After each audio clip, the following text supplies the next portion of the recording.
This has gone far enough, Anakin. I want access to the temple's signal beacon. Only the Jedi Council can authorize access.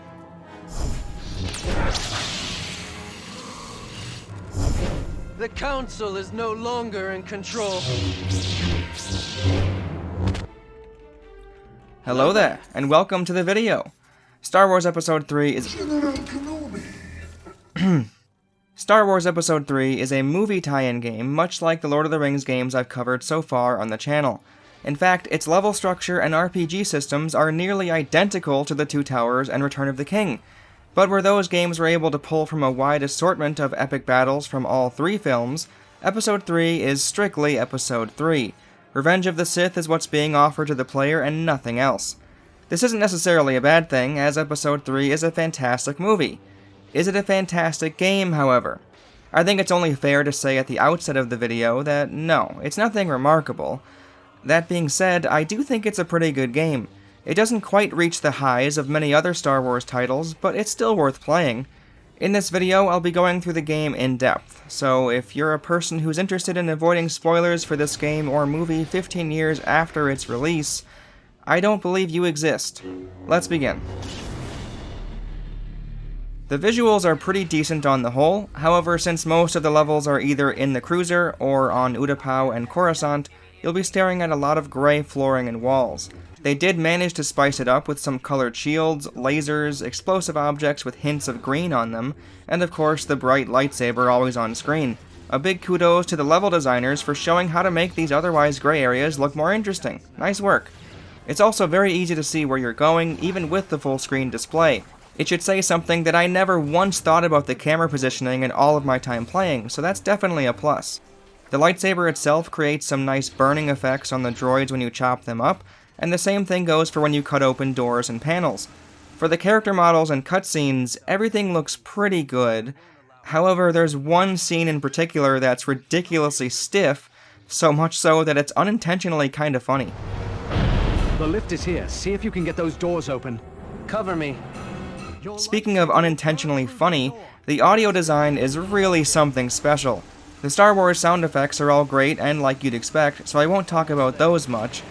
But my goodness, the dialogue during missions is ludicrous. It isn't bad, but the frequency of voice lines verges on satire. It's like they recorded different versions of the same line with the goal of only using one of them in the final product, but they kept all of them in anyway.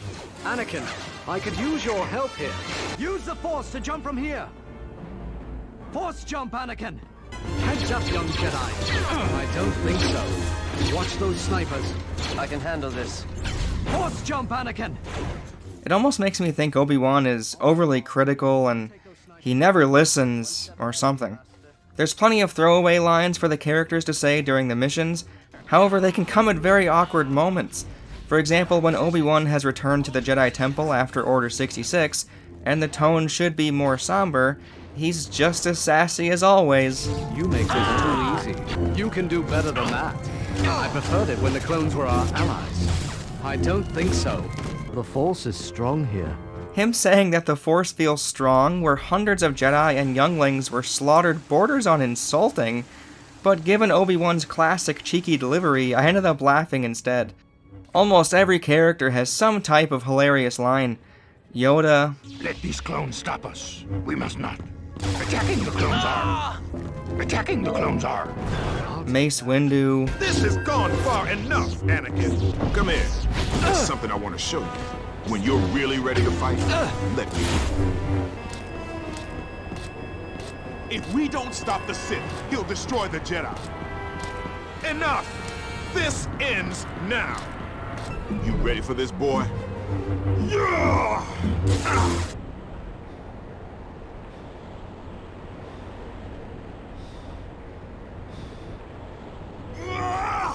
And here's some more from Obi-Wan and Anakin to close it out. Bigger isn't better. You were dead when I walked in the room.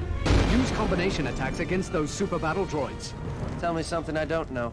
Dark side? Not impressed. The RPG leveling system in the game reminds me of the criticism I had for the Return of the King leveling system. I mentioned they should ditch the levels themselves and let the player buy anything right away. That's kind of the case here. You get points to use towards a level up of a certain skill and can put them in any of the 10 slots however you want. That being said, I think this system is garbage. First of all, there's no way to tell outside of counting every individual line if you'll have enough to level up a certain skill or not, so you'll basically hold right and wait for it to fill up. If not, hold left and get your points back. If this tiny line idea was to get players to place points into multiple different skills as they go, I have no idea why the developers would encourage that. All that means is you'd spend less time without a new skill or power-up. It's absolutely bizarre. Secondly, the game does a poor job of showing you what you'll actually gain with every upgrade. For the combat skills, it tells you what the new move is named, but not what the button combinations are or what it looks like in action. Other than those quibbles, the scoring and leveling systems are the same as the Lord of the Rings games. They've changed great to impressive, and perfect to masterful. When you achieve masterful status, it goes back down to fair after a timer runs out. Sounds very familiar. At least in this game, the scoring meter doesn't decrease right away. There's a pretty long window where it stays where you were unless you get hit. This means if you play well and don't take damage, you're more than likely to get impressive and masterful after a while. Since you have a dedicated blocking stance which you can strafe with, and a reliable dodge at your disposal, it's definitely more possible than in the Lord of the Rings games to consistently avoid damage. With how long I went on about disliking the enemies in Return of the King, and their haphazard flailing and endless parry fests, this was a welcome change. The core gameplay ranges from mediocre to pretty good. The combat with normal droids and clones is okay. You have combos to use, some jumping attacks, a grab, and of course the force powers. Out of all the force powers, Force Grip is definitely my favorite. It isn't quite as good as it will be in the Force Unleashed a few years later, but it's enough to throw around explosives, objects, and enemies. The best strategies I found to cheese the game involve using the Force Grip. If a specific enemy is annoying to deal with, throw them off the stage. Otherwise, you can grab and pull them over to you, then stab them in the back while they're on the ground. However, that technique isn't as overpowered since the stab attack isn't a killing blow, so you might get a few in and still not finish them off. Enemies can also get up before you have a chance to stab them, and at times Obi-Wan or Anakin won't even do the downward stab, but perform a regular critical strike somewhere else. This sort of thing happens throughout the entire game, and it's frustrating every time. Sometimes the move assist will guide you to an enemy you weren't trying to hit, but more often than not, you'll completely whiff your attacks because your character chooses to swing in the wrong direction. This becomes doubly frustrating when paired with the shielded droids. Some of the enemies in the game have a defensive stance, but outside of a few force powers, it seems arbitrary when your attacks will connect or not. Sometimes I could mash the buttons and connect with every swing, and other times they would never put their guard down. This made me think that baiting their attacks to cut them off was the way to go, but of course it doesn't always work when your character swings in the wrong direction, and a few of them have grab attacks which take priority. These annoyances cause me to use my cheesing methods whenever possible. The double-bladed lightsaber Jedi, the grab attack battle droids, and the Mustafar axe-wielding enemies were thrown into a pit any time the level allowed, or if not, they were pulled in and stabbed in the back repeatedly. Outside of the Force Grip, there's also a saber throw, Force Push, Force Stun, and a Force Heal. After Order 66, the Force Stun turns into Lightning for Anakin, and Mind Control for Obi-Wan. You can literally mind control a whole clone squad and have them duke it out if you want. The Force bar at the bottom dictates how often you can use Force powers. However, it seems overly restrictive. It runs out so quickly that you can barely get a few Force attacks off before it has to recharge again. That being said, if it was less restrictive, it could throw the balancing out of whack due to Force Heal being so useful. I can imagine the player never coming close to a failure screen if they could reliably and swiftly Force Heal all their health back. I can see why they made it so restrictive, but for a few attacks and Force powers, it still feels excessive. For example, holding your guard and circling the right control stick will deflect laser fire towards the enemy, but it requires an enormous amount of force. It's also not a reliable reactionary option.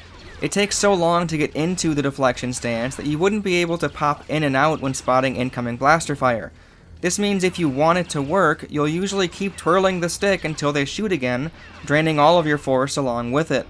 There are also a couple of charge-up attacks and combo flourishes that take force, but it seems like they won't even activate until you have at least half of a force bar charged up, sometimes more.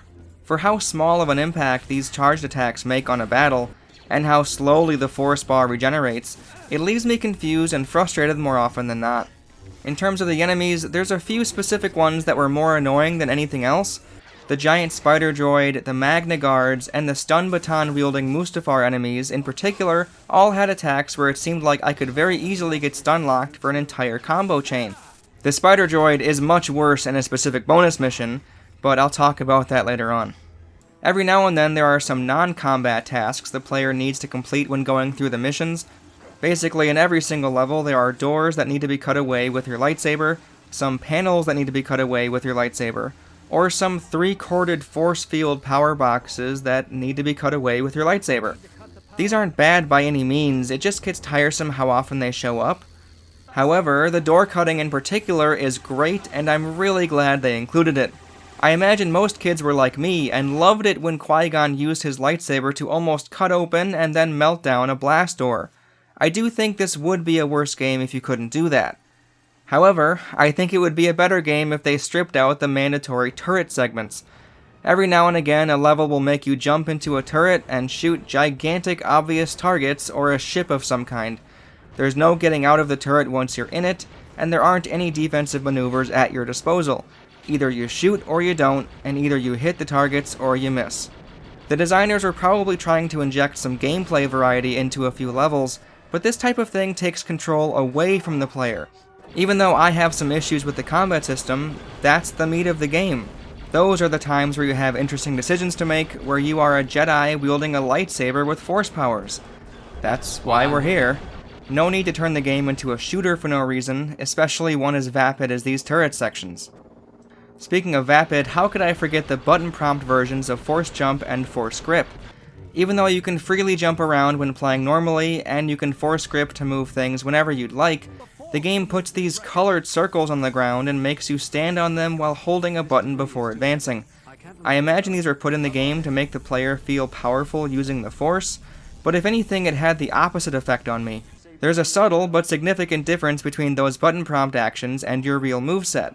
Pressing the A button is how you jump, so holding A should feel like a natural extension. However, when you isolate this force jumping ability to a select few areas, it doesn't feel like you're even playing the game anymore. This moment in the first cruiser level is a good example. Force jump, Anakin! Being told by the game to use the force jump at that designated spot evokes a different sensation than deciding to jump up there of my own volition. It's a fancy transition maneuver and nothing else. Force pushing obstacles out of your way is just as bad. I don't feel one with the Force when the game makes me stand in a very specific spot, hold the right trigger, watch my force power get drained, then continue playing again. It's basically a gate that blocks the character from moving on until the game decides they're ready. Finally, there are the boss encounters. There's the spider enemy that could count as a boss, which you basically just throw stuff at or perform a mounting grab attack on. And there's the end of the Mustafar level where you fight a ship, and you run around avoiding laser fire while throwing stuff and using your lightning. Besides those two, all of the bosses are some Jedi or Sith. There's Count Dooku, General Grievous, Mace Windu, Sarah and Sindralig, and finally Anakin and Obi-Wan. The lightsaber duels were the highlight of the entire game for me. The feeling of the sabers clashing and the classic sound effects they give off make it feel like this is what the design team were focusing most heavily on. I get the impression that the force powers were balanced around how these fights would feel, and going off of that, I'd say it hits a pretty good sweet spot. It may mean that the regular enemy encounters suffer for it, but I'd say it's a worthwhile trade-off. The only complaint I have for these fights is it eventually became really easy to get guaranteed damage in without much effort. I figured out in the final duel that if you just perform your basic combo after their final attack is blocked successfully, you'll rarely have problems. It is good that after a while they start using charged attacks which can't be blocked, meaning you'll at least have to dodge out of the way.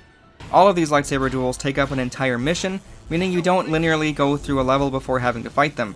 I prefer the heavy focus on a single enemy instead of many smaller ones for this combat system, so I looked forward to these any time they showed up.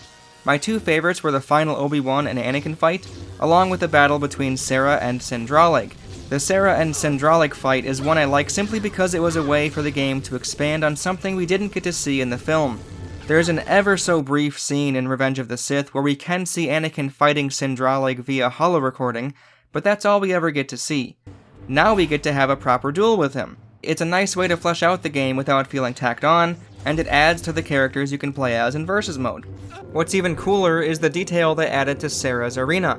In the background, you can spot some Jedi fighting for their lives via holo recording. Even if it doesn't completely make sense, it's a really nice visual.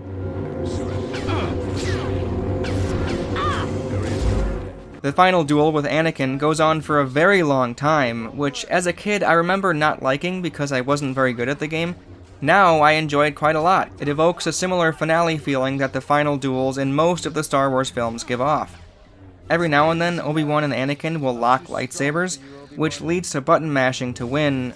However, I don't know if it's actually possible to win these lightsaber measuring contests. I tried mashing a few different ways, and all that resulted was my hand getting tired, and Anakin claiming he's the best I've ever had. I told you I was the best. Another thing I found odd about this finale is the extremely long cutscene before the final phase of the fight. I'll fast forward it for you so you can see all of it. Thankfully you can skip this one, so it ended up not being a big deal anyway, just strange that it takes so long. The dialogue between Obi-Wan and Anakin in this battle is great throughout, but mostly for its comedic value. They tend to keep going back and forth between yelling, bargaining, insulting, and sometimes even saying their usual voice lines from other missions. Don't make me strike you down! You're trying to confuse me. It won't work. I don't want to fight you! I won't listen to your lies. What's the matter, Anakin? Afraid? You think you have a chance? I don't think so. You'll pay for what you've done! The Chancellor is manipulating you! This is your fault.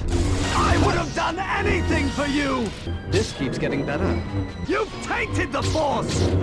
Anakin Skywalker is dead!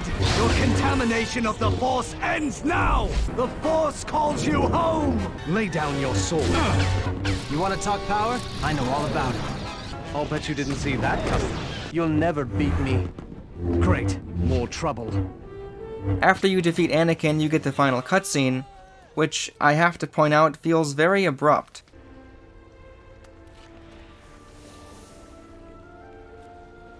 Yeah, he just kinda walks off. You see the credits, but afterwards you can play the mission again, this time as Anakin.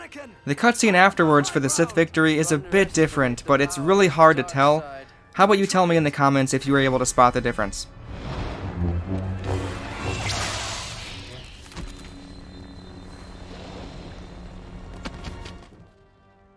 Before moving on to the bonus missions and versus mode, I want to briefly discuss the story missions. Even though the first 6 all take place in the opening cruiser, I did like that the game was showing us a few ideas that didn't make it into the movie. For example, the designers mentioned in the concept art for the cruiser that the movie was supposed to feature a longer battle scene with General Grievous, where the ship turns on its side. That happens in the game, where you'll need to fight off droids while standing on the windows of the sideways cruiser. It's a really cool visual. I also really like how Grievous just walks around on the ceiling and such during this level. Grievous as a whole is just such a lovable dork, and him being upside down is comical in all the right ways. Besides that, there's one level in particular that takes place in the cruiser which should have been completely cut from the game as far as I'm concerned. It was so boring I couldn't believe my eyes, genuinely. Almost the entire time you'll be standing on top of an elevator doing basically nothing. Besides killing the enemies immediately one by one, there's no way to make this go any faster, you just wait for it to be over. Even though there are 17 missions, which could feel like a lot depending on how much you're enjoying the game, I think there should have been a couple more. You can play as Yoda in Versus mode and in one bonus mission. They had him primed and ready. It would have been cool to see him in a mission by himself on Kashyyyk fighting droids, or maybe a duel with the Emperor at the end. Palpatine isn't a playable character in Versus mode, so that's probably why that didn't pan out, but it would have been nice to play as Yoda for a few missions. You could make the argument that only including a mission or two with Yoda would ruin the pacing of the RPG leveling system. Anakin and Obi-Wan have around the same amount of missions, so they'll have unlocked almost all of their skills by the end. If that is the reason they didn't include a Yoda level or two, that's extremely short-sighted. Prioritizing fake player progression over mission variety is dumb, straight up. Thankfully you can play as him during a bonus mission, but it's not very interesting. You're in a single location, fighting waves of clone troopers. I am happy they did something for him, but I would have liked a bit more. There's a bonus mission where you play as one of Grievous's guards taking down clone troopers. He's very slow, and his moveset doesn't translate well to multiple enemies. The spider droid at the end is nearly impossible to defeat given how slow the guard is. You literally can't perform any attacks without the entire combo playing out, so even though the spider has a very telegraphed stance before his big attack, there's no way to avoid it in time. The most I can say is it is cool that they let you play as one of the enemies from the campaign. There's a mission where you play as Grievous chopping up clone troopers, eventually having a duel with Obi-Wan at the end. Strangely, there's a bonus mission for Anakin and Mustafar. It's not very long and involves some platforming. As far as I can tell, this is the only time in the game where you'll need to jump over a death pit, so that's probably why it wasn't in the main campaign. Finally, there's the Darth Vader and Ben Kenobi battle on the Death Star. This was a surprise, to be sure, but a welcome one. It's a great setting for the lightsaber combat the game offers, and seeing an old Ben and a mechanical Vader bend over backwards avoiding jump kicks gave me a good chuckle. It is pretty easy to force choke Ben over and over, so it wasn't very challenging, but that's fine. The Death Star is one of the maps you can choose in Versus mode. Every time a story mission boss is completed, that Sith or Jedi gets added to the roster of combatants for Versus mode.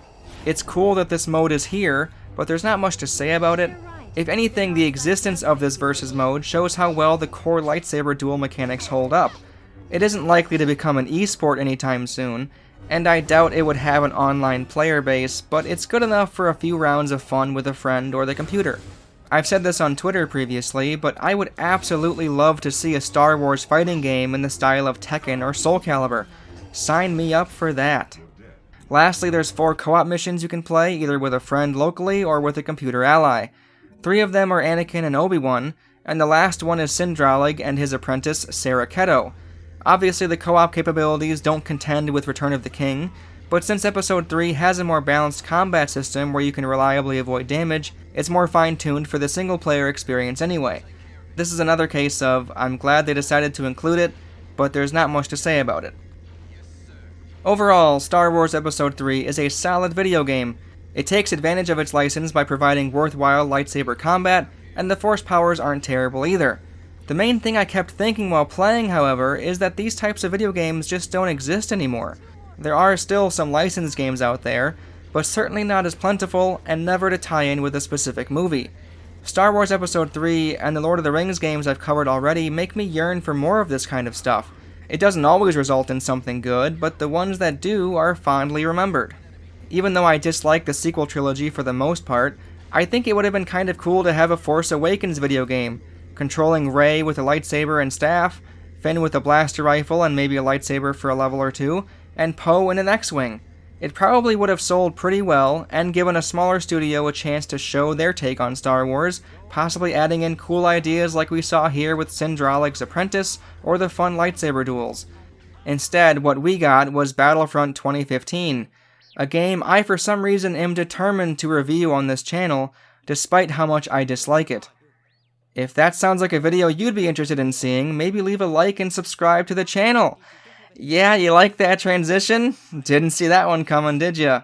Now let me take the time to thank you for watching this far into the video, and shout out my lovely Patreon supporters Hardships of Retail and PC Dart.